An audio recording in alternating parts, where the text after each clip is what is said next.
Guys, ayan oh. Good morning guys. Ayan oh.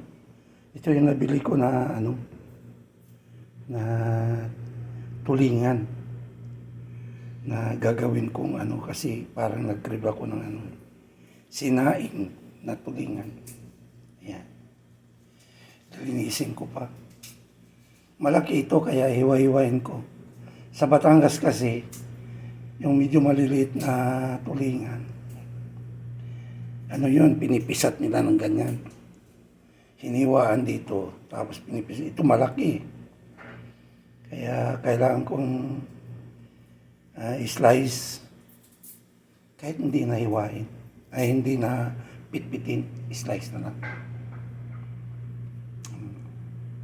Kaya naman kasi pinipitpit nila yun para mas marami ang mailagay na isda sa pot ba yung ginagamit nila, yung clay na kaldero. Yan, para ma-maximize yung paglagay ng isda sa ang tawag dyan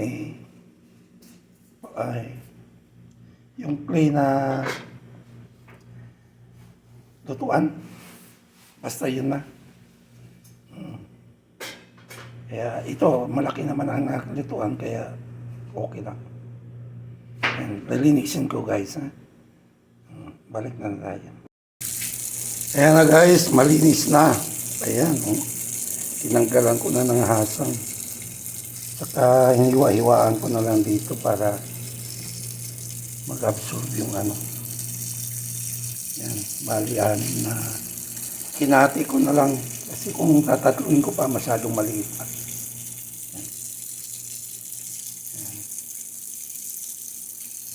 So, ito patitiktikan ko muna.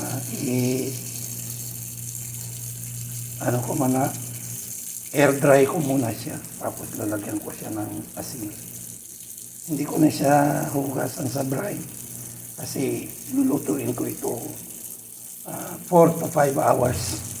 Para pati yung mga tinik niya walang sayang makakain. Kung minsan nga nagluto ako, umabot pa ng 6 hours. Ayan guys.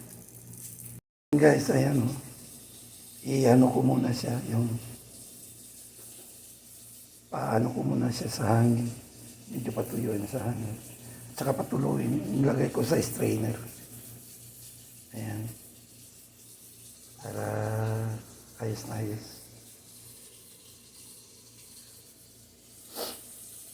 Sarap nito guys.